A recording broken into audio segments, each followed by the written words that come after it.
Армысыздар. Бүгінгі сабағымыздың тақырыбы JavaScript тілінде массив құру.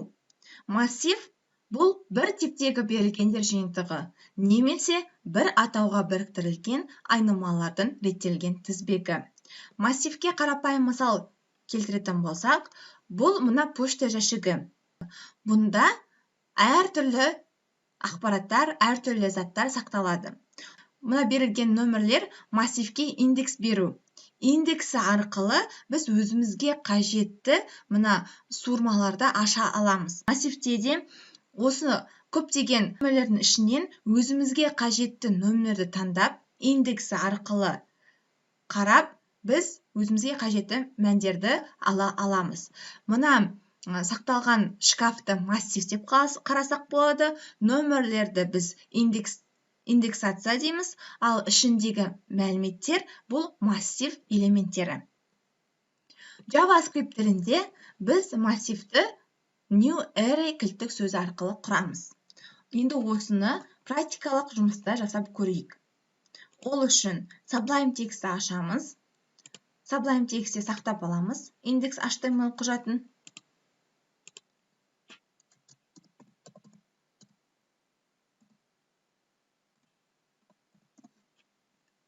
Сохранить.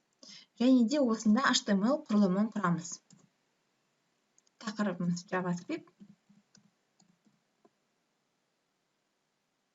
Және де body деген денесіне script деген енгіземіз.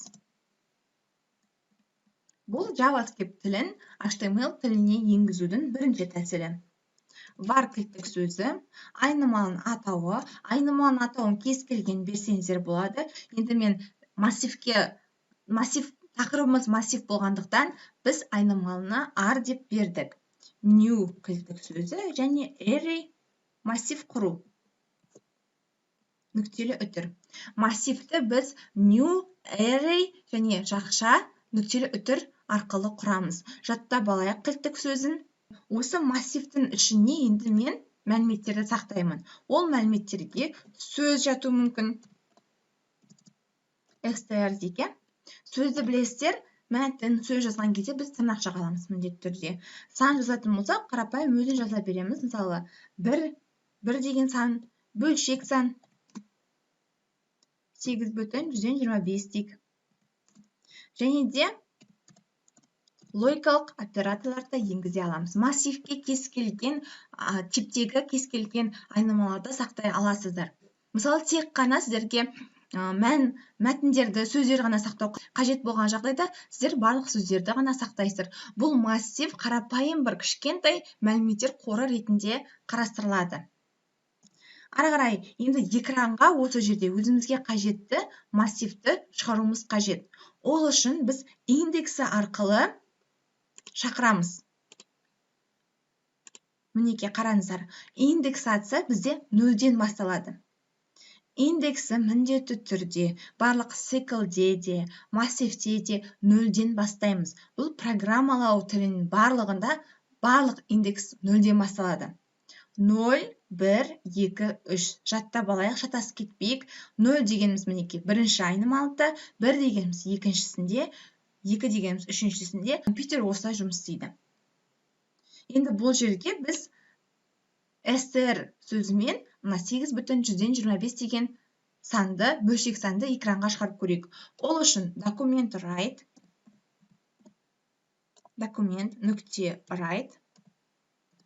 функциясын қолданамыз. Жақшаның ішіне бірінші массивтің атауы бізде R. Қараңыздар, шатасып кетпеңіздер. Біз айнымалы құрдық. Айнымалының ішіне массив сақтап жатырмыз. Массивтің ішіне бізге қажетті мәліметтерді сақтап жатырмыз. Енді осы массивтің ішіндегі мәліметтерді экранға шығару үшін біз айнымалының атауын береміз және массивтің ішіндегі индексті көрсетеміз. Индексті мінекей тік жақша арқылы және де str дегеніміз бізде 0-ші индексте, сол үшін индексациясын 0 деп береміз. Кәнекей сақтаймыз. Ctrl+S және де браузерде ашып көрейікші. Мінекей, str деген сөзді экранға шығарып берді. Ары қарай, қасына мен тағы да 8,125 деген санды бөлшек санды шығаруым қажет. Ол үшін жанына жабыс қалмау үшін біз BR тегін қолданамыз.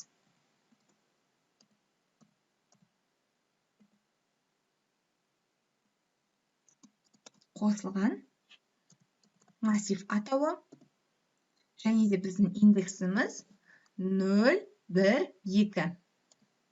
2 деп көрсетеміз. Нүктелі тұр. Ctrl+S.